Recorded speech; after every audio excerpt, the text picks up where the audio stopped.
Hello friends, welcome to my cooking channel. આજે એકાદશીનું વ્રત છે તો બપોરે તો આપણે ભરપેટ ફરાળ કરી લઈએ છીએ, પણ સાંજ માટે શું હળવું આપણે ખાઈએ તે વિચારવું પડે છે। તો આજે હું તમારી સાથે ફરાળી ઢોકળાની રેસીપી શેર કરું છું, જે ખાવામાં હળવા પણ છે અને સાથે ટેસ્ટી પણ છે। તો રેસીપી બનાવવાનું સ્ટાર્ટ કરીએ। તો સૌથી પહેલાં એક વાસણમાં આપણે 1 કપ જેટલો મોરૈયો લેશું અને સાથે 4 થી 5 મોટી ચમચી જેટલા કાચા સાબુદાણા લેવાના છે। સાબુદાણાને પલાળવાની જરૂર નથી। ત્યાર પછી આપણે તેમાં ખાટી છાશ કે પછી ખાટું દહીં એડ કરીને મોરૈયા અને સાબુદાણાને 10 થી 15 મિનિટ માટે પલાળી દેવાના છે।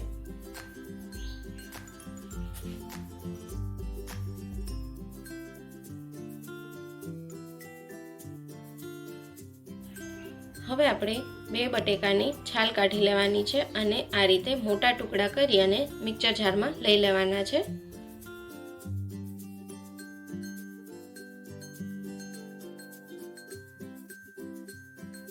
હવે બટેકાની સાથે 1 ચમચા જેટલું દહીં એડ કરી દેવાનું છે અને તેની એકદમ ફાઇન પેસ્ટ બનાવી લેવાની છે આ રીતે। હવે આપણે પેસ્ટને એક બાઉલમાં ટ્રાન્સફર કરી લેશું। હવે 15-20 મિનિટ જેટલો સમય થઈ ગયો છે। મોરૈયો અને સાબુદાણા પલળી ગયા છે। હવે તે જારમાં આપણે તેને ટ્રાન્સફર કરી લેશું અને સાથે 1 કપ જેટલી કોથમીર, 1 ઇંચ આદુનો ટુકડો અને 2 થી 3 લીલા મરચાં એડ કરી દેવાના છે અને એકદમ સરસ સ્મૂથ એવું બેટર રેડી કરી લેવાનું છે આ રીતે। ત્યાર પછી આપણે જે બટેકાની પેસ્ટ રેડી કરી હતી તેમાં આ બેટરને એડ કરી દેવાનું છે અને બંને બેટરને સારી રીતે મિક્સ કરી લેવાના છે। તો એકદમ સરસ ગ્રીન કલરનું બેટર રેડી થઈ ગયું છે।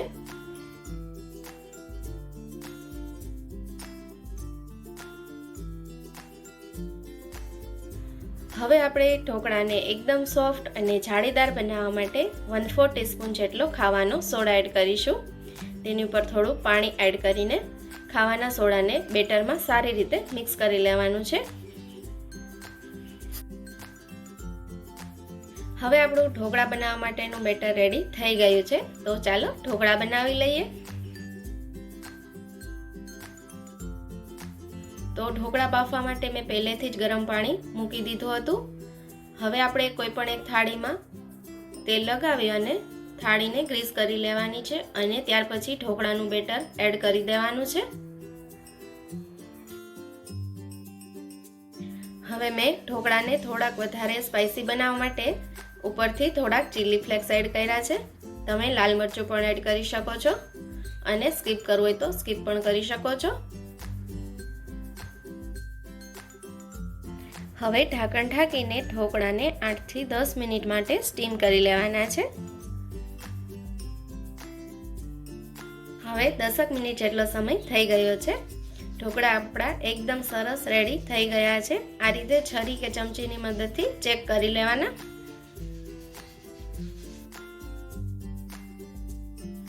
હવે ઢોકળાને 2 થી 3 મિનિટ માટે થોડા ઠંડા થવા દેશું, ત્યાર પછી આપણે તેમાં કટ કરીશું।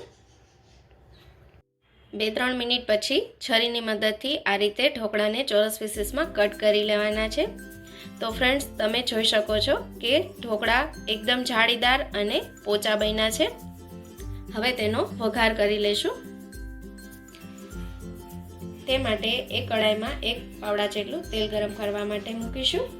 તેમાં આપણે 1 ચમચી જેટલું જીરું એડ કરીશું। જીરું ફૂટી જાય ત્યાર પછી આપણે તેમાં મીઠા લીમડાના પાન એડ કરી દેવાના છે। આ સમયે તમે લીલા મરચાંની કટકી પણ એડ કરી શકો છો।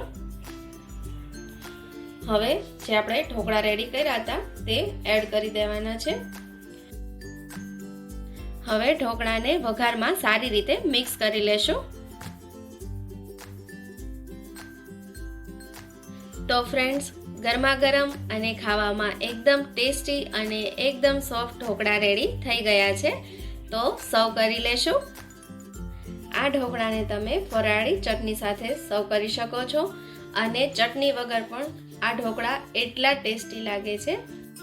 તો ફ્રેન્ડ્સ, વ્રત કે ઉપવાસ હોય અને સાંજે કંઈક હળવું ખાવાનું મન થાય તો આ બટેકાના ફરાળી ઢોકળા બેસ્ટ ઓપ્શન છે. તો આ ઢોકળાને તમે ઘરે ચોક્કસથી ટ્રાય કરજો. અને આજની મારી રેસીપી તમને કેવી લાગી તે મને કોમેન્ટ કરીને જરૂરથી જણાવજો. અને જો તમે મારી ચેનલ પર નવા હોય તો મારી ચેનલને સબસ્ક્રાઈબ કરતા જજો અને બાજુમાં રહેલા બેલ આઇકોનને પ્રેસ કરી દેજો, જેથી નવા વિડીયોના નોટિફિકેશન તમને મળતા રહે. તો ફરી એકવાર મળીશું નવી જ રેસીપી સાથે. ત્યાં સુધી આવજો. Thank you for watching.